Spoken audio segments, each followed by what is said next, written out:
Hello everyone, welcome to Nutrimark. So ఈరోజు మనం discuss చేసుకోబోయేది chillies, అందులో పచ్చిమిరపకాయ గురించి మాట్లాడుకుందాం మనం. సో ఈ పచ్చిమిరపకాయని ఎన్నో శతాబ్దాల నుంచి మన దేశంలో మనం పండిస్తున్నాం. మీకు తెలుసా అసలు ఈ పచ్చిమిరపకాయ మన బాడీకి యాంటీ ఇన్ఫ్లమేటరీ కింద పనిచేస్తుంది. ఎలాగో చెప్తాను. దీంట్లో క్యాప్సైసిన్ అనే ఒక కాంపౌండ్ ఉంటుంది. ఈ క్యాప్సైసిన్ అనే కాంపౌండ్ మన నాలుక మీద R1 రిసెప్టర్స్ అనే రిసెప్టర్స్ ఉంటాయి. ఇవేంటి అంటే ఈ కాంపౌండ్స్ అన్నిటితో బైండ్ అవుతాయి అన్నమాట. అలా బైండ్ అయినప్పుడు మిరపకాయ మన బ్రెయిన్కి సిగ్నల్ పంపిస్తుంది.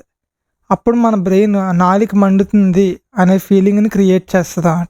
దాంతోపాటు దీంట్లోని vitamin C, vitamin A, vitamin B6 and vitamin E ఉన్నాయి. విటమిన్ ఈ ఏం చేస్తుంది అంటే మైక్రో రియాక్షన్స్ మన బాడీలో ఏవైతే అవుతున్నాయో వాటిని కరెక్ట్గా ఒక ప్రక్రియలో జరిగేలా, ఒక ఆర్డర్లో జరిగేలాగా ఇంటర్లింక్డ్గా ఉన్నాయా లేదా అని చూసి అన్నీ కరెక్ట్గా అవుతున్నాయా లేదా అని సూపర్వైజ్ చేస్తుంది, సింపుల్గా చెప్పాలంటే.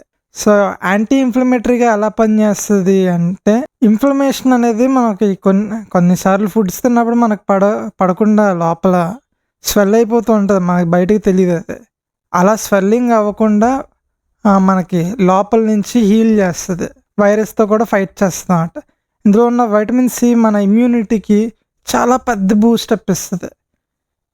సో విటమిన్ సి ఎప్పుడైతే మనం ఎక్కువ తీసుకుంటామో మన ఇమ్యూనిటీ అంత ఎక్కువ స్ట్రాంగ్ అవుతుంది. ఇలాంటివి ఇంకా తెలుసుకోవాలి అనుకుంటే కలిసి ప్రయాణిద్దాం, కలిసి నేర్చుకుందాం. న్యూట్రీమార్క్ అంటే మనం స్టే ఫిట్, లివ్ హెల్దీ. నా పేరు వసంత్, నేను ఒక న్యూట్రిషనిస్ట్ని.